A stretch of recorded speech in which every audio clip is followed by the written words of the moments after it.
Hey y'all, Brian S. Pratt here. So, like I've been telling you, for exercise and losing weight, I've been growing a garden, and this here is my biggest watermelon that I've done. I haven't cut into it yet. So far, they've all been pretty good. So I'm going to cut into it, and we'll just see how good it is. I brought it over to my girlfriend, and she's actually taking the video for me. Will it be good? Will it be terrible? I don't know. It's juicy. See that?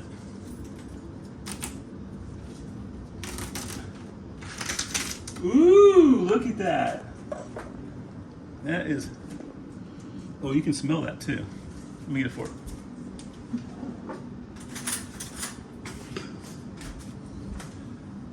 This is the seedless watermelon that I got.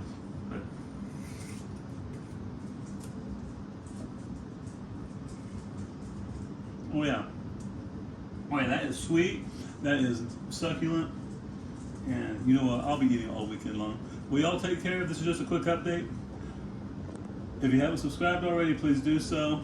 If you have, thank you. Like, share, comment, all that kind of good stuff. Talk to you later. I'm out.